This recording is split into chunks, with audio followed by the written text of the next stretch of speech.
ഒരു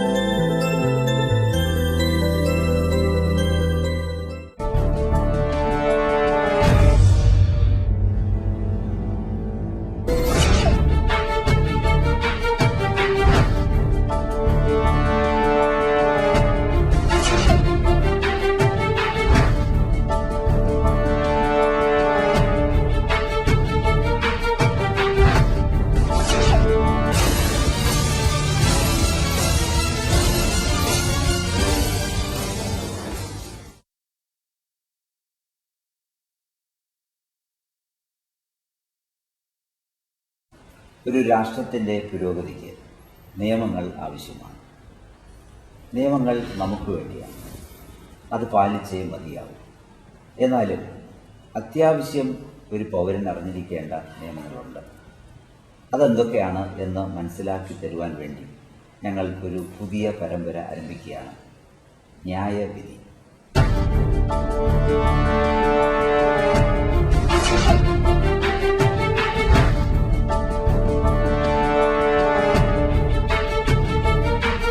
ഇന്നത്തെ ന്യായവിധിയിൽ നമ്മോടൊപ്പം തിരുവനന്തപുരം റീജിയണൽ ട്രാൻസ്പോർട്ട് ഓഫീസിലെ motor vehicle inspector Shri M അൻവറാണ്. അദ്ദേഹത്തെ ഈ പരിപാടിയിലേക്ക് നമുക്ക് സ്വാഗതം ചെയ്യാം. നമസ്കാരം. നമസ്കാരം. ഇന്ന് റീജിയണൽ ട്രാൻസ്പോർട്ട് ഓഫീസ് RTO എന്ന് പറയുമ്പോൾ പൊതുവെ പൊതുജനങ്ങൾക്കൊരു അഭിപ്രായമുണ്ട്, എന്ത് കാര്യവും നേരിട്ട് പോയി നടത്തുവാൻ പ്രയാസമാണ്. പക്ഷേ ഇന്നത്തെ സാഹചര്യത്തിൽ ഗവൺമെൻറ് നടത്തിയിട്ടുള്ള ഒരുപാട് മാറ്റങ്ങൾ കൊള്ളുമ്പോൾ ഒരു സാധാരണക്കാരന് തീർച്ചയായും RTO ഓഫീസിൽ വളരെയധികം എളുപ്പത്തിൽ തന്നെ പല കാര്യങ്ങളും സാധിക്കാം എന്നാണ് ഞങ്ങൾ അറിയുന്നത്. അതിനോട് താങ്കൾ എത്രത്തോളം യോജിക്കുന്നു? വളരെ ലളിതമായ രീതിയിൽ വളരെ സാധാരണക്കാർക്ക് വളരെ പ്രാപ്യമായ രീതിയിലാണ് ഇപ്പോൾ RTO ഓഫീസുകളെല്ലാം തന്നെ പ്രവർത്തിക്കുന്നത്. ലളിതമായ സൗകര്യങ്ങൾ ആണ്. അതായത് നമുക്ക് ഏറ്റവും മോഡേണൈസ് ചെയ്തിരിക്കുന്ന ഒരു ഡിപ്പാർട്ട്മെൻറ്റ് എന്ന് വേണമെങ്കിൽ നമ്മുടെ മോട്ടോർ വാഹന വകുപ്പിലെ ഓഫീസുകളെ ഏറ്റവും മോഡേണൈസ് ചെയ്തിട്ടാണ് ഇപ്പോൾ കാര്യങ്ങൾ നടന്നു വരുന്നത്. ഒരുവിധം സർവീസുകളെല്ലാം തന്നെ ഓൺലൈൻ വഴിയാണ് നമ്മൾ ആപ്ലിക്കേഷൻ സ്വീകരിക്കുന്നത്. ഓൺലൈനിൽ സ്വീകരിക്കുന്ന ആപ്ലിക്കേഷൻസ് നമുക്ക് ഇവിടെ അതിൻ്റെ ഡോക്യുമെൻറ്റ്സ് വെരിഫൈ ചെയ്ത് ആപ്ലിക്കേഷൻ ജെന്യൂൻ ആണെന്ന് കണ്ടു കഴിഞ്ഞാൽ നമ്മളത് സ്ക്രൂട്ടനൈസ് ചെയ്തിട്ട് ആ ആപ്ലിക്കേഷൻ നമ്മൾ എടുക്കുകയും അതിന് മതിയായ ഫീസ് എടുക്കുകയും അത് പ്രോപ്പറായിട്ട് ഇത്ര ദിവസത്തിനുള്ളിൽ ചെയ്ത് ഇവർക്ക് സർവീസാക്കി മെയിലായിട്ട് ബൈ പോസ്റ്റ് അവരവർക്ക് അവരുടെ വീടുകളിൽ എത്തുന്ന അവസ്ഥയിലാണുള്ളത്. സർക്കാർ ഓഫീസുകളിൽ കയറിയിറങ്ങി ചെരുപ്പ് തേഞ്ഞു എന്നുള്ളൊരു അവസ്ഥ ഇപ്പോൾ മോട്ടോർ വാഹന വകുപ്പിനെ കുറിച്ച് പറയാൻ കഴിയില്ല എന്നുള്ളതാണ് സത്യമായിട്ടുള്ളൊരു അവസ്ഥ. ഇപ്പോഴും നമുക്ക് പാരലായിട്ട് ട്രാൻസ്പോർട്ട് ഓഫീസിന് ഒരു പാരലായിട്ട് ഇപ്പോൾ എല്ലാ സ്ഥലങ്ങളിലും ഉണ്ട്. ഇപ്പോഴും പൊതുജനങ്ങൾ അവിടെ പോയാൽ മാത്രമേ കാര്യങ്ങൾ എളുപ്പം സാധിക്കുകയുള്ളൂ എന്നുള്ള ഒരു നിലപാടിലാണ്. ഇത്രയും മാറ്റങ്ങൾ നമ്മുടെ ട്രാൻസ്പോർട്ട് ഓഫീസിൽ വന്നിട്ടുണ്ടെങ്കിലും ഇത് എത്രത്തോളം പബ്ലിക്കിന് അറിയാമെന്നുള്ളതാണ്. അപ്പോൾ അത് നമ്മൾ മനസ്സിലാക്കുക എന്നുള്ളതാണ് നമ്മുടെ ഈ പരിപാടിയുടെ തന്നെ ഉദ്ദേശം. ശരിയാണ്. പബ്ലിക്കിന് ഇതൊരു അവയർനെസ് ഇല്ലാത്തത് കൊണ്ട് തന്നെ പലരും ഇപ്പോൾ വളരെ ഏതെങ്കിലും ഒരു ഉന്നത ഉദ്യോഗത്തിലിരിക്കുന്ന ഒരു ഉദ്യോഗസ്ഥനോ ഒരു ഡോക്ടർ അല്ലെങ്കിൽ ഒരു എഞ്ചിനീയർ അവർക്കൊക്കെ ഒരു ദിവസം ഇവിടെ വന്ന് ക്യൂവിൽ നിന്ന് കാര്യങ്ങൾ നേടിപ്പോകാനുള്ള ഒരു അസൗകര്യം അവർ കണക്കാക്കുമ്പോൾ അവർക്കാണ് ശരിക്കും പറഞ്ഞു കഴിഞ്ഞാൽ ഒരു കൺസൾട്ടൻ്റ് ആവശ്യമായിട്ട് വരുന്നത്. അവരെ സമീപിക്കുകയും അവരുടെ സമയവും മറ്റ് കാര്യങ്ങളുമൊക്കെ മറ്റ് സൗകര്യപ്പെടുത്തിക്കൊണ്ട് ഈ സർവീസ് RTO ഓഫീസിൽ നേടിയെടുക്കുന്നതിലേക്കുള്ളൊരു ശ്രമം നടത്തുമ്പോഴാണ് നമ്മൾ ഒരു കാര്യം നേടിയെടുക്കുക. ഒരു ഉദാഹരണം, ഒരു ഡ്രൈവിംഗ് ലൈസൻസിന് വേണ്ടി എത്ര ദിവസം ഓഫീസിൽ വരേണ്ടി വരും? ഡ്രൈവിംഗ് ലൈസൻസിനെ കുറിച്ച് പറയുകയാണെങ്കിൽ ആദ്യം ലേണിംഗ് ലൈസൻസ് എടുത്തത് മുതൽ ലൈസൻസ് ഇവിടെ നിന്ന് ഡെസ്പാച്ച് ചെയ്ത് വരുന്ന ഒരു സംവിധാനം വരെ എത്തുന്ന വരെയുള്ള പ്രൊസീജിയറുണ്ട്. ഇപ്പോൾ നമുക്ക് ഡ്രൈവിംഗ് ലൈസൻസ് റിന്യൂവൽ ചെയ്യുന്നതിലേക്കായി മോട്ടോർ വാഹന വകുപ്പിലെ എല്ലാ ഓഫീസുകളിലും ഫാസ്റ്റ് ട്രാക്ക് കൗണ്ടറുകൾ പ്രവർത്തിക്കുന്നുണ്ട്. അവിടെ നമുക്ക് അരമണിക്കൂറിനുള്ളിൽ ഈ സേവനം ലഭ്യമാക്കി മടങ്ങാൻ സാധിക്കും. മറ്റ് സാധാരണ എടുക്കുന്ന ഈ സർവീസിന് എടുക്കുന്ന ഫീസ് തന്നെയാണ് അതിനും കളക്ട് ചെയ്ത് അവിടെ തന്നെ അടച്ചപ്പോൾ തന്നെ റിന്യൂ ചെയ്ത് വരാമെന്നാണ്. അതെ. അത് ഈ അവയർനെസ് ഉള്ള ഈ ബോധമുള്ള ഒരു പൗരനെ ഇവിടെ വന്നിട്ട് അയാൾക്ക് നേരിട്ട് കൊടുത്ത് ഈ നേരിട്ട് തന്നെ ഈ ആപ്ലിക്കേഷൻ സബ്മിറ്റ് ചെയ്യണം എന്നുള്ളത് പ്രത്യേകം ശ്രദ്ധിക്കേണ്ടതാണ്. ഈ സൗകര്യം ഇപ്പോൾ ധാരാളം പേർ ഉപയോഗിക്കുന്നുണ്ടോ? വളരെ, അതായത് ഇത് തുടങ്ങിയ കാലഘട്ടത്തിൽ 10-12 പേരാണ് ഇത് വന്നിരുന്നെങ്കിൽ ഇപ്പോൾ ഒരു 40-45ഓളം പേര് ഇതിന്റെ സർവീസ് ഇപ്പോൾ വന്ന് നേരിട്ട് വാങ്ങി പോകുന്ന ഒരു സൗകര്യത്തിലാണ് ഇപ്പോൾ കാര്യങ്ങൾ നടന്നു വരുന്നത്. സാർ, ഇപ്പോൾ പൊതുവേ നമ്മൾ പറയാറുള്ളത് ഒരു ലൈസൻസ് കിട്ടുക എന്ന് പറയുന്നത് വളരെ വിഷമം പിടിച്ച ഒരു കാര്യമാണ്. കാരണം ലൈസൻസിൻ്റെ ആദ്യം ലേണേഴ്സിൻ്റെ ആപ്ലിക്കേഷൻസ് കൊടുക്കുക, അതിൽ നിന്ന് ഒരു ടെസ്റ്റ്, അതെന്താണ് അതിൻ്റെ ആ പ്രൊസീജിയർ എങ്ങനെയാണ്? ഇപ്പോൾ ഈ ലൈസൻസ് എടുക്കുന്ന ഒരു പ്രൊസീജിയർ പറഞ്ഞു കഴിഞ്ഞാൽ 18 വയസ്സ് പൂർത്തിയായ ഏതൊരാൾക്കും എന്ന് പറഞ്ഞാൽ ഇന്ത്യൻ സിറ്റിസൺ ആയിരിക്കണം, ഇന്ത്യയിൽ പൗരത്വം ഉള്ള. ഇപ്പോൾ തമിഴ്നാട്ടിലാണെങ്കിലും കർണാടകത്തിലാണെങ്കിലും ഒരാൾക്ക് തിരുവനന്തപുരത്ത് ഒരു ആപ്ലിക്കേഷൻ നമുക്കിവിടെ കൊടുക്കാൻ പറ്റും. കൊടുക്കുമ്പോൾ അയാൾക്ക് ഇവിടെ നമ്മൾ കൊടുക്കുമ്പോൾ ടെമ്പററി ആയിട്ടൊരു അഡ്രസ്സ് ഉണ്ടാവണം.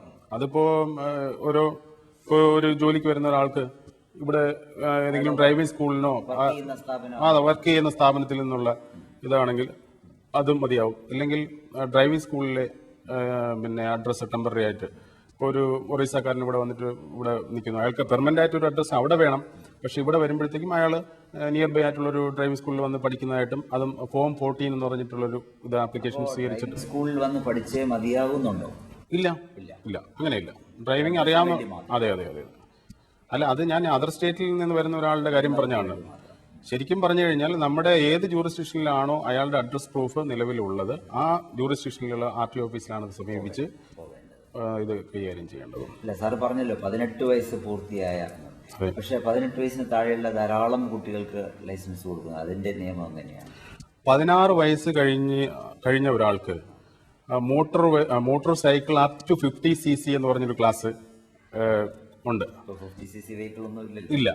അതുകൊണ്ട് ഇപ്പോൾ ചില മാതാപിതാക്കൾ, ചില രക്ഷകർത്താക്കൾ മോട്ടോർ വാഹന വകുപ്പിലെ ഉദ്യോഗസ്ഥന്മാരെ സമീപിച്ച് കുട്ടികൾക്ക് ട്യൂഷന് പോകാനും മറ്റുമൊക്കെ ആയിട്ട് ആ ഒരു സംവിധാനം വേണമെന്ന് ആവശ്യപ്പെടുമ്പോൾ തന്നെ ഞങ്ങൾ ആവശ്യപ്പെടുന്നത് ഇങ്ങനൊരു വാഹനത്തിന്റെ RC ബുക്ക് നിങ്ങൾ പ്രസന്റ് നമ്മളെ അടുത്ത് കൊണ്ടുവന്നതിന് ശേഷം മാത്രമേ നിങ്ങൾക്ക് അതിലേക്ക് നമുക്കൊരു ലേണിംഗ് ലൈസൻസ് തരാൻ പറ്റുള്ളൂ. കാരണം അപ് ടു 50cc വെഹിക്കിൾസ് ഇല്ലാത്തത് കൊണ്ട് തന്നെ നമുക്ക് അങ്ങനെ ഒരു ലേണിംഗ് കൊടുക്കാനോ അങ്ങനെ ഒരു ലൈസൻസ് ഞാനിപ്പോൾ സർവീസിൽ കയറിയിട്ട് ഇപ്പോൾ ഈ അടുത്താണ് ഞാൻ പ്രൊമോഷനായിട്ട് വന്നത്, അതിനിടയ്ക്ക് ഒരു ലൈസൻസ് കൊടുക്കുകയുണ്ടായിട്ടില്ല.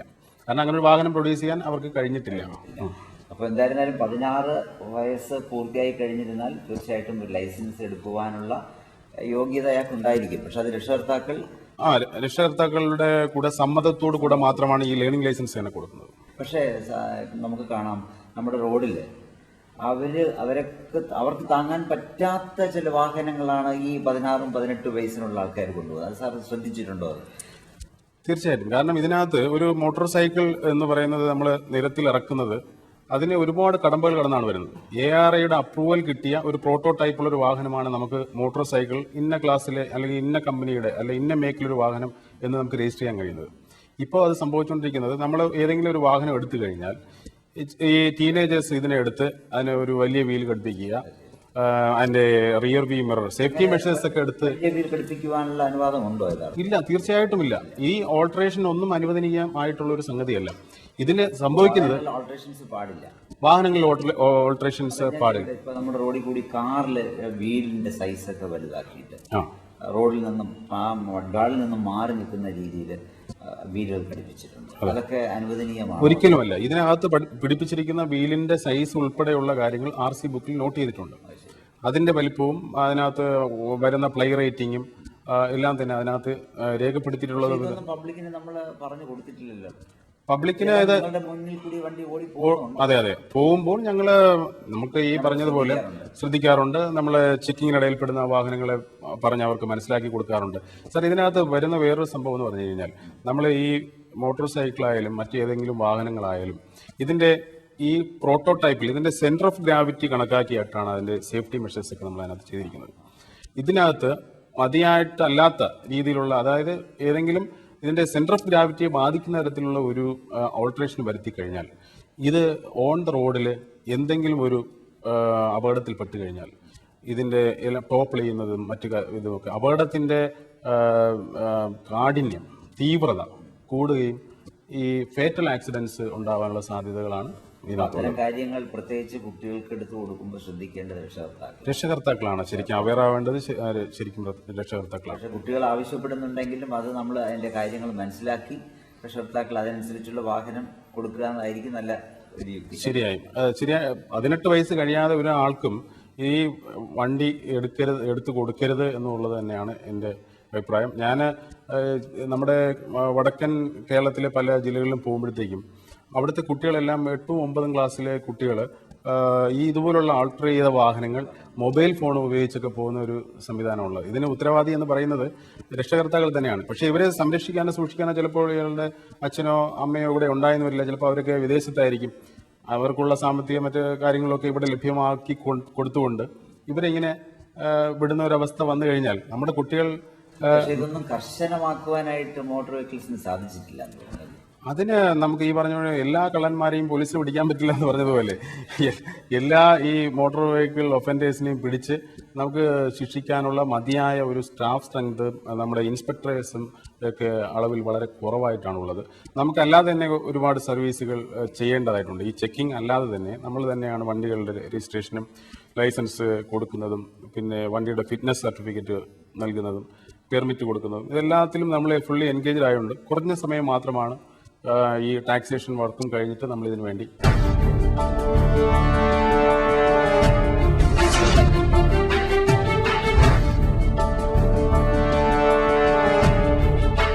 ഒരു ഡ്രൈവിംഗ് ലൈസൻസിന് അപ്ലൈ ചെയ്ത് കഴിഞ്ഞാൽ എത്ര ദിവസം കഴിഞ്ഞാണ് അയാൾക്ക് പെർമനന്റ് ലൈസൻസിന് അപ്ലൈ ചെയ്യാനുള്ള ഒരു യോഗ്യത വരുന്നത്? ഡ്രൈവിംഗ് ലൈസൻസിന് ഇപ്പോൾ നമ്മൾ ചെയ്തുകൊണ്ടിരിക്കുന്നത് ഓൺലൈൻ ആപ്ലിക്കേഷൻ കൊടുക്കുമ്പോൾ തന്നെ ഇയാൾക്ക് ഒരു ലേണിംഗ് ലൈസൻസിന് വേണ്ടിയിട്ടുള്ള ഒരു ടെസ്റ്റ് ഡേറ്റ് കിട്ടുന്നുണ്ട്. ആ ഡേറ്റിൽ വന്നു കഴിഞ്ഞാൽ ലേണിംഗ് ലൈസൻസിന്റെ ടെസ്റ്റ് അയാൾ ആപ്ലിക്കേഷൻ ഓൺലൈനാണ് കൊടുത്തിരിക്കുന്നത്. അത് നമ്മൾ പരിശോധിച്ചിട്ട് അതിൻ്റെ അഡ്രസ് പ്രൂഫും ഇയാളുടെ ഡേറ്റ് ഓഫ് ബർത്തും ഒക്കെ നമ്മൾ പരിശോധിച്ച് കഴിഞ്ഞതിന് ശേഷം ഇയാൾ ക്വാളിഫൈ ചെയ്യുന്ന ഒരാളാണെങ്കിൽ നമ്മൾ അഡ്മിറ്റ് ചെയ്യും ലേണിംഗ് ലൈസൻസിന്.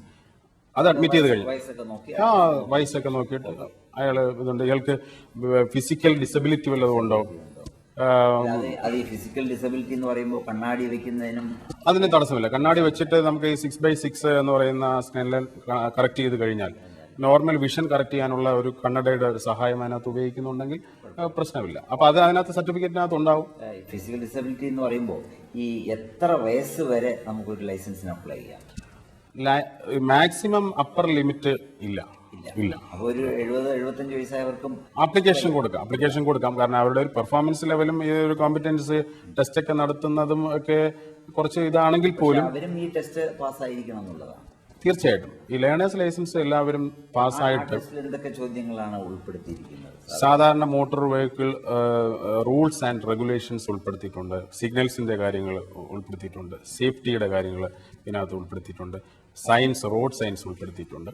അപ്പോൾ ഇതിനകത്ത് വരുന്ന ഒരു റാൻഡമായിട്ട് 200-240 ചോദ്യങ്ങളിൽ നിന്ന് 20 ചോദ്യങ്ങളിൽ 12 മാർക്ക് കിട്ടുന്ന ആളാണ് നമ്മൾ ഇതിനകത്ത് ലേണിംഗ് ലൈസൻസിന് ക്വാളിഫൈ ചെയ്ത് വരുന്നത്. ഈ ക്വാളിഫൈ ചെയ്യുന്ന ആൾക്ക് 30 ദിവസത്തെ ലേണിംഗ് പീരീഡ് റൂൾ പ്രകാരം നമ്മൾ കഴിഞ്ഞതിന് ശേഷം മാത്രമാണ് ഒരു ടെസ്റ്റ് ഡേറ്റ് കൊടുക്കാൻ പറ്റുന്നത്. അപ്പോൾ ഈ 12 ചോദ്യം എങ്ങനെ കമ്പ്യൂട്ടറിലാണോ അതോ എഴുത്ത് പരീക്ഷ ആണോ? ഇപ്പോൾ കമ്പ്യൂട്ടറിലാണ്. അതെ, കമ്പ്യൂട്ടറിൽ റാൻഡമായിട്ട് തൊട്ടടുത്തിരിക്കുന്ന ഒരു 4-5 ഇതുണ്ടാവും, കമ്പ്യൂട്ടർ സെറ്റ് ഉണ്ടാവും. അതിനകത്ത് സിസ്റ്റത്തിൽ വന്ന് ഓരോരുത്തർ അതിനകത്ത് നമ്മൾ അലോട്ട് ചെയ്യുന്ന മുറയ്ക്ക് ഓരോരുത്തർ ചെന്നിരിക്കുന്നുണ്ടാവും. അതിനുശേഷം പെർമനന്റ് ലൈസൻസിന് വേണ്ടി ഒരു മാസം കഴിഞ്ഞിട്ടുള്ള ഒരു ഡേറ്റ് കൊടുക്കാൻ പറ്റത്തുള്ളൂ. 30 ദിവസം ലേണിംഗ് പീരീഡാണ്. ഏത് ലേണേഴ്സ് എടുത്തു കഴിഞ്ഞാലും അയാൾ 30 ദിവസം ഇത് പഠിക്കേണ്ടതായിട്ടുണ്ട്. പക്ഷേ ഇവരെല്ലാവരും സാധാരണഗതിയിൽ ഒരു ആപ്ലിക്കേഷൻ എടുക്കാൻ വരുമ്പോൾ ലൈസൻസ് അപ്ലൈ ചെയ്യാൻ വരുമ്പോൾ വളരെ കാലം ലൈസൻസ് ഇല്ലാതെ ഓടിച്ച വ്യക്തികളായിരിക്കും അല്ലേ? അവർക്ക് 1 മാസം വരെ കാത്തിരിക്കേണ്ട ആവശ്യമൊന്നുമില്ല. വണ്ടി ഓടിച്ചു കാണിക്കാമെങ്കിൽ ലൈസൻസ് കൊടുക്കാം അല്ലേ? ഇല്ല, 30 ദിവസം കഴിഞ്ഞിട്ട് അത് റൂൾ പ്രകാരം നമുക്ക് അതങ്ങനെ ചെയ്യാം. ഈ പ്രൊസീജിയർ നമുക്ക് അത് തന്നെ പാലിക്കേണ്ടതായിട്ടുണ്ട്. പലപ്പോഴും പലരും ഈ സാർ പറഞ്ഞതുപോലെ വണ്ടി ഓടിച്ച് പോലീസ് പിടിക്കപ്പെട്ട് ഫൈൻ അടിക്കപ്പെട്ട് അങ്ങനെ ഒരു കോഴ്സ് കൂടെ കടന്നു വരുന്നവരാണ്. വണ്ടി നന്നായിട്ട് ഓടിക്കാൻ അറിയുന്നവർ തന്നെയാണ് ലൈസൻസ് ഇല്ലാതെ ഓടിക്കുന്നത്. പക്ഷേ ഇവർക്ക് വേറൊരു ഇതെന്ന് പറഞ്ഞു കഴിഞ്ഞാൽ ലൈസൻസ് ഇല്ലാതെ ഒരു ഒഫൻസിൽ ചെന്ന് പെട്ട് കഴിഞ്ഞാൽ അത് ഗുരുതരമായ ഒരു ഇതാണ്. കാരണം അയാൾക്ക് ചെയ്യാൻ പാടില്ലാത്തൊരു തൊഴിൽ ചെയ്ത് ഒരാൾ അപകടപ്പെടുകയോ ഒരാൾ കൊല്ലപ്പെടുകയോ ഒക്കെ ചെയ്യുന്ന ഒരു അവസ്ഥ ഉണ്ടാവുമ്പോൾ അങ്ങനെ വരുമ്പോൾ തീർച്ചയായിട്ടും 18 വയസ്സിന് താഴെയുള്ളവരാണ് ഈ ആക്സിൽ പെടുന്നുണ്ടെങ്കിൽ അതിന്റെ ഉത്തരവാദി രക്ഷകർത്താക്കളായി തീർച്ചയായും വളരെയധികം ശ്രദ്ധിക്കേണ്ട ഒരു കാര്യമാണ്. അതെ അതെ അത് വളരെയധികം രക്ഷകർത്താക്കൾ ആ കാര്യത്തിൽ ഈ മൊബൈൽ ഫോൺ യൂസേജിലും ഈ മോട്ടോർ വാഹനം 18 വയസ്സിന് മുമ്പ് ഉപയോഗിക്കുന്നതിലും ശ്രദ്ധിക്കണം എന്നുള്ള ഒരു വ്യക്തിപരമായ എൻ്റെ ഒരു രക്ഷകർത്താക്കളും, കാരണം ചിലപ്പോൾ സ്കൂട്ടറിൽ രക്ഷകർത്താക്കളും ഈ ഫോൺ ഇങ്ങനെ വെച്ചിട്ട് ഇങ്ങനെയാണല്ലോ വണ്ടി ഓടിച്ചുകൊണ്ട് പോകുന്നത്. അതുകൊണ്ട് ഇതിനകത്ത് ഉൾപ്പെടുന്നവരാണല്ലോ. ഇത് കുട്ടികൾക്ക് മാതൃകയായിരിക്കേണ്ടത് ശരിക്കും പറഞ്ഞു കഴിഞ്ഞാൽ അധ്യാപകരും രക്ഷകർത്താക്കളും ഒക്കെ തന്നെയാണ്. അല്ല, ഇതിനൊക്കെ ഒരു പഠനം എന്തെങ്കിലും നിങ്ങൾ ഒരു അവയർനെസ് പബ്ലിക്കിന് കൊടുക്കാറുണ്ടോ? തീർച്ചയായിട്ടും. ഇപ്പോൾ ഞങ്ങൾ ഈ സ്കൂളുകളിലും ഓട്ടോറിക്ഷ ഓരോ ക്ലാസ് ഓടിക്കുന്ന ആളുകളെ വിളിച്ച് ഇതിന്റെ ട്രെയിനിങ് സെന്ററുകൾ സംഘടിപ്പിച്ച് സ്കൂളുകളിൽ റോഡ് സേഫ്റ്റി ക്ലബ്ബുകൾ ഞങ്ങൾ നടത്തുന്നുണ്ട്. അതിനുവേണ്ടി റോഡ് സേഫ്റ്റി അതോറിറ്റിയിൽ നിന്ന് പ്രത്യേക ഫണ്ട് അനുവദിച്ചിട്ടുണ്ട്. ആ ഫണ്ട് യൂട്ടിലൈസ് ചെയ്തിട്ട് നമ്മൾ ഈ അവയർനെസ് കുട്ടികൾക്ക് കൊടുക്കുന്നുണ്ട്. കാരണം കുട്ടികളിൽ നിന്നാണ് ഇനിയിപ്പോൾ ഒരു പുതിയ സംസ്കാരം, റോഡ് സംസ്കാരം തന്നെ പുതുതായിട്ട് വന്നെങ്കിൽ മാത്രമേ. ഈ ഡ്രൈവിംഗ് ലൈസൻസിന് അപ്ലൈ ചെയ്യാൻ വരുന്ന പെൺകുട്ടികളാണോ കൂടുതൽ അതോ ആൺകുട്ടികളാണോ കൂടുതൽ? ഏതാണ്ട് ഇപ്പോൾ ഒരു 40% 40-60 എന്നുള്ള രീതിയിൽ ആണും പെണ്ണും എന്നുള്ള രീതിയിൽ വന്നു കഴിഞ്ഞു. ഇപ്പോൾ പെൺകുട്ടികൾ വരാൻ തുടങ്ങിയിട്ടുണ്ട്. പെൺകുട്ടികളൊക്കെ ഇപ്പോൾ ഈ പബ്ലിക് ട്രാൻസ്പോർട്ട് ചോദ്യത്തിൽ വല്ല കൺസെഷൻ വല്ലതും ഉണ്ടോ?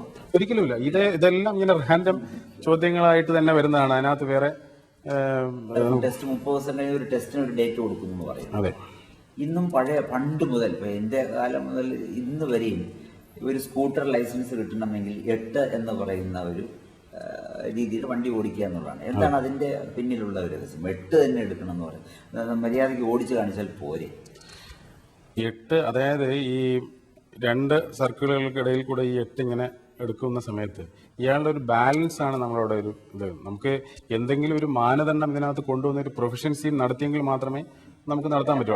മാനദണ്ഡത്തിന് പകരം വേറെ എന്തെങ്കിലും ഒരു പുതിയ രീതിയിൽ ചെയ്തുകൂടെ? കാരണം ഇന്ന് ആരും തന്നെ വലിയ വിലപിടിപ്പുള്ള സോഫിസ്റ്റിക്കേറ്റഡ് ആയിട്ടുള്ള വാഹനങ്ങൾ കൊണ്ടൊന്നും ആരും ടെസ്റ്റ് എടുക്കുന്നില്ല. എല്ലാവരും വളരെ കുറഞ്ഞ അവരുടെ കൈക്ക് ഒതുങ്ങിയ വാഹനങ്ങൾ മാത്രമാണ് ഉപയോഗിക്കുന്നത്. അപ്പോൾ അതുകൊണ്ട് 8 എടുക്കുവാൻ വേണ്ടി തറയിൽ തൊള്ളാതിരിക്കുവാൻ വേണ്ടി ചെറിയ വാഹനങ്ങൾ കൊണ്ടുവരുന്നു. അപ്പോൾ അതിന് പകരം വേറെ എന്തെങ്കിലും ഒരു ഓൾട്ടർനേറ്റീവ് എന്തെങ്കിലും നോക്കിക്കൂടെ എന്നുള്ളതാണ്. നോക്കാവുന്നതാണ്. പക്ഷെ എനിക്ക് അത് നമുക്ക് അതെ ഇതിനകത്ത് കാല് കുത്താതെ അതിനകത്ത് കമ്പി തട്ടാതെ കടന്നു പോകുന്നതാണ്. ഇപ്പം നമ്മുടെ ഈ 2 പാർട്ടുകളായിട്ടാണ് licence test, proficiency test conduct ചെയ്യുന്ന 2 പാർട്ടുകളായിട്ടാണ്. അതിൽ ഒരു പാർട്ട് എന്ന് പറയുന്നത് മോട്ടോർ സൈക്കിളിനെ സംബന്ധിച്ചിടത്തോളം ഈ 8ഉം, പിന്നെ car LMV light motor vehicle ഓടിക്കുന്നതിലൊക്കെ H ആണ് എടുക്കുന്നത്. അതിന് പ്രത്യേക മെഷർമെന്റ് ഉണ്ട്. 8 അടിയിലാണ് അത് 8 സെറ്റ് ഇത് ചെയ്തിരിക്കുന്നത്. 13 അടിയിലാണ് അതിന്റെ. മോട്ടോർ സൈക്കിൾ കൊണ്ട് ആരെങ്കിലും, വളരെ ഭൂരിഭാഗം ആൾക്കാരും മോട്ടോർ സൈക്കിൾ കൊണ്ട് ലൈസൻസ് എടുക്കാറില്ലെന്ന് തോന്നുന്നു. മോട്ടോർ സൈക്കിൾ ബുള്ളറ്റ് കൊണ്ടുവന്ന് എടുക്കുന്ന അത്രയും ആളുകളുണ്ട്. ബുള്ളറ്റ് അവർ തന്നെ സ്വന്തം വാഹനം കൊണ്ടുവന്ന് സാർ എനിക്ക് ഇതിനകത്ത് എടുക്കാൻ അനുവദിക്കണം എന്ന് ആവശ്യപ്പെടുമ്പോഴത്തേക്കും വണ്ടിയുടെ വാഹനത്തിന്റെ രേഖകൾ പരിശോധിച്ചിട്ട് അത് ഓക്കെ ആണെങ്കിൽ ഞങ്ങൾ പെർമിറ്റ് ചെയ്യാറുണ്ട്. അവരുടെ സ്ഥിരമായി ഉപയോഗിക്കുന്ന വാഹനം കൊണ്ട് അവർക്ക് ഈസി ആയിട്ട് എടുക്കുന്ന ഇതായിട്ടും കാണുന്നുണ്ട്.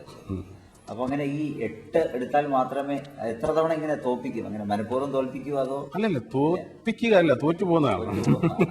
തോൽപ്പിക്കുന്ന പ്രശ്നമേ ഇല്ല. കാരണം തോൽപ്പിക്കേണ്ട കാര്യമില്ല. ഇതിനകത്ത് ഈ ആ ഒരു ഇതില് തോൽക്കുവാൻ വേണ്ടി ഒരുപാട് പ്രാവശ്യം ഇങ്ങനെ 8 എടുപ്പിക്കുമോ അതോ 1-2 പ്രാവശ്യം? ഒരു പ്രാവശ്യം ഇയാൾ കാല് കുത്താതെ കിടന്നു. ആൾക്കാരൊന്ന് പറയണേ, ഞാനൊരു 2-3 പ്രാവശ്യം ഇട്ടിട്ടു അപ്പോഴൊന്നും കാല് ഊന്നിയില്ല, അവസാന നിമിഷം അങ്ങനെ എൻ്റെ ലാസ്റ്റ് ടെൻഷനായപ്പോൾ ഞാൻ ഊന്നിപ്പോയി എന്നൊക്കെ വന്ന്. ഇതിന്റെ ഒരു സംഗതി എന്ന് പറഞ്ഞു കഴിഞ്ഞാൽ അതൊരു മാനസികമായിട്ടുള്ള ഒരു സംഭവമാണ്. കാരണം രാവിലെ വന്നിട്ട് ഇവര് ടെസ്റ്റ് 8:30 തുടങ്ങുന്നതിന് മുമ്പ്, അന്ന് ടെസ്റ്റ് നടക്കുന്നതിന് അന്ന് രാവിലെ 7 മണിക്ക് വന്നിട്ട് ഇവർ ഈ 8 കുത്തി അതിന്റെ അളവൊക്കെ കുത്തി വെച്ചിട്ട് 8 എടുത്ത് നോക്കും. 8 എടുത്ത് നോക്കുമ്പോൾ അവർ ഓക്കെയാണ്, ഒരു കുഴപ്പമില്ല. നമ്മുടെ ഈ യൂണിഫോം ഒക്കെ ഇട്ടിട്ട് വന്ന് ഇറങ്ങുമ്പോഴത്തേക്ക് ഒരു വൈബ്രേഷൻ ആണ് ഇതിന്റെ ഒരു പ്രശ്നമെന്ന് ഞങ്ങളും കുറെ മനസ്സിലാക്കിയിട്ടുണ്ട്.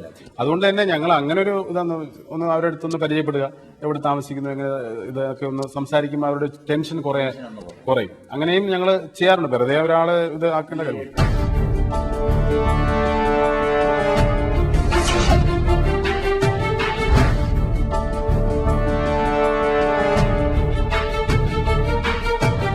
കഴിഞ്ഞതിന് ശേഷം പിന്നെ ഓറൽ എക്സാമിനേഷൻസ് ഉണ്ടോ? ഓറൽ എക്സാമിനേഷനും ഉണ്ട്. പിന്നെ വീണ്ടും റോഡിലേക്ക് ടെസ്റ്റ്. എക്സാമിനേഷൻ എന്താണ് സാറ് ചോദിക്കുന്നത്? എന്താണ് മനസ്സിലായത്? സാധാരണഗതിയിൽ നമ്മുടെ ഇവര് ലേണിംഗ് ലൈസൻസിന് പഠിച്ച ചോദ്യങ്ങൾ തന്നെയാണ് നമ്മൾ ചോദിക്കുന്നത്. ലേണിംഗ് ലൈസൻസിന് ചോദിച്ച കാര്യങ്ങൾ ഒന്നുകൂടെ ഉറപ്പ് വരുത്തുന്നു. അപ്പോൾ മോട്ടോർ സൈക്കിളിനെ സംബന്ധിച്ചിടത്തോളം അതിന്റെ മോട്ടോർ സൈക്കിൾ ലൈസൻസ് എടുക്കുന്ന ഒരു ലൈസൻസ് ഹോൾഡർക്ക്, എടുത്തു പോയ ഒരാൾക്ക് മോട്ടോർ സൈക്കിൾ എത്ര സ്പീഡിലാണ് വണ്ടി ഓടിച്ചു പോകേണ്ടതെന്ന് പലപ്പോഴും ചോദിക്കുമ്പോൾ അവർക്കറിയില്ല. അവർ പറയും അത് 20 മുതൽ സ്പീഡോമീറ്ററിൽ 140 വരെ അതെ സ്പീഡ് മീറ്ററിൽ ഓടിക്കുന്നത്. 140 വരെയുള്ള ആ ഡയൽ ഗേജിൽ അതിനകത്ത് അത്രയും കാണിക്കുന്നുണ്ടെങ്കിലും നമ്മുടെ റോഡ് സൗകര്യങ്ങൾ അനുസരിച്ച് ഓരോ സ്റ്റേറ്റും അതിന്റെ സ്പീഡ് ലിമിറ്റുകൾ വെച്ചിട്ടുണ്ട്. അപ്പോൾ മോട്ടോർ സൈക്കിളിനെ സംബന്ധിച്ചിടത്തോളം നമ്മൾ വെച്ചിട്ടുള്ള സ്പീഡ് ലിമിറ്റ്, മാക്സിമം ലിമിറ്റ് വെച്ചിരിക്കുന്നത് 50 km/h ആണ്. നാഷണൽ ഹൈവേയിൽ കൂടെ വണ്ടി ഓടിച്ചിരുന്നാലും 50 കിലോമീറ്റർ മുകളിൽ ഓടിക്കുന്ന വാഹനം ഓവർ സ്പീഡായിട്ട് റഡാറിൽ പിടിച്ചു കഴിഞ്ഞാൽ ഇതിന് ഫൈൻ അടയ്ക്കേണ്ടതായിട്ട് വരും. 183 എന്ന് പറഞ്ഞൊരു വകുപ്പിലാണ് നമ്മൾ ചെയ്യുന്നത്. ആ വകുപ്പിനനുസരിച്ച് 300 രൂപ അതിനകത്ത് ഫൈൻ അടയ്ക്കേണ്ടതായിട്ട് തന്നെ വരും. ഈ കാറിന് ഇത് പറഞ്ഞ കൂട്ടത്തിൽ അതുകൂടെ പറയാണ്, motor car LMV light motor vehicles എല്ലാം തന്നെ അതിന്റെ മാക്സിമം സ്പീഡ് ലിമിറ്റ് 70 കിലോമീറ്റർ ആണ്. ഹൈവേയിലായിരുന്നാലും 70 കിലോമീറ്റർ. അതിന് മുകളിൽ വരുന്ന സ്പീഡ് എല്ലാം തന്നെ ഓവർ സ്പീഡായിട്ട് നമുക്ക് കണക്കാക്കി നമുക്ക് ഫൈൻ അടയ്ക്കുന്ന ഒരു ഇതും അവർക്കൊരു വാണിംഗ് ഒക്കെ കൊടുക്കുകയും, ഇപ്പോൾ പുതിയ സംവിധാനങ്ങളിൽ നമുക്ക് നമ്പർ ഉൾപ്പെടെയുള്ള ഇവരുടെ ഫോട്ടോ, ഡ്രൈവർ സീറ്റിലേക്ക് ഡ്രൈവറും വണ്ടിയുടെ നമ്പറും വണ്ടിയിൽ ഇങ്ങനെ ഓടിച്ചു വരുന്ന ഇതും പടം ഇത് നമുക്ക് ഇവർക്ക് പ്രിന്റ് ഔട്ട് എടുത്ത് കൊടുത്തിട്ടാണ് ഇവരുടെ ബോധ്യപ്പെടുത്തിയിട്ടാണ് ചെയ്യുന്നത്. അത്രയും സംവിധാനങ്ങൾ. ഫ്രണ്ട് സീറ്റിൽ ഇരിക്കുന്ന ഡ്രൈവറെയും കൂടെ ഇരിക്കുന്ന പാസഞ്ചറെയും നമുക്ക് കാണുവാൻ സാധിക്കും. അപ്പൊ തെറ്റ് ചെയ്തിട്ടുണ്ടോ എന്നുള്ള മനസ്സിലാക്കിയതിനു അതെ അതെ കൺവിൻസ് ചെയ്തിട്ടാണ് നമ്മൾ ഇതിനകത്ത് കൊണ്ടുപോകുന്നത്. കാർ ലൈസൻസിനും ഇതേപോലെ H എടുത്തിട്ടാണ് ഈ ഡ്രൈവിംഗ് ലൈസൻസ്. അതെ അതെ അതിനകത്ത് യാതൊരു വിട്ടുവീഴ്ചയും ഇല്ല എന്നുള്ളതാണ്. ഇല്ല വളരെ സ്ട്രിക്റ്റ് ആയിട്ട് തന്നെയാണ്. അങ്ങനെയെങ്കിൽ മാത്രമേ നമ്മുടെ അപകടങ്ങൾ കുറഞ്ഞു കിട്ടൂ. അതെ ഇതിന്റെയൊക്കെ ഒരു ബേസിക് എന്ന് പറഞ്ഞാൽ നമ്മൾ നിയമങ്ങൾ ഉണ്ടാക്കിയിരിക്കുന്നത് അതിന്റെ ഒരു പ്രൊഫിഷ്യൻസി ഉണ്ടായെങ്കിൽ മാത്രമേ റോഡിലേക്ക് ഇറങ്ങിവിടാം. മറ്റുള്ളവർക്കും സ്വയരക്ഷ മാത്രമല്ലല്ലോ, ശരിക്കും ഒരു പ്രൊഫിഷ്യൻസി ഇല്ലാത്ത ആൾ വണ്ടി ഓടിക്കുന്ന സമയത്ത് റോഡിൽ മറ്റുള്ളവർക്കും അപകടം ഉണ്ടാവാം, സ്വന്തം അപകടം ഉണ്ടാകുന്നത് പോലെ തന്നെ കുഴപ്പമാണല്ലോ അത്. അപ്പോൾ അതൊക്കെ ഒഴിവാക്കാൻ വേണ്ടിയിട്ടാണ് നമ്മൾ. അപ്പോൾ ഏതൊരു വ്യക്തിയും, അതൊരു സ്കൂട്ടർ ഓടിക്കുന്ന ആളായിരുന്നാലും കാർ ഓടിക്കുന്ന ആളായിരുന്നാലും, റീജിയണൽ ട്രാൻസ്പോർട്ട് ഓഫീസിൽ നിന്ന് പറയുന്ന നിർദ്ദേശങ്ങൾ കൃത്യമായി പാലിക്കുക. അത് നമുക്ക് അപകടങ്ങൾ ഒഴിവാക്കുവാൻ അത് വളരെയധികം ഉപകരിക്കുമെന്നുള്ളതാണ് അൻവർ സാർ ഇതുവരെ നമ്മോടൊപ്പം പറഞ്ഞിരിക്കുന്നത്.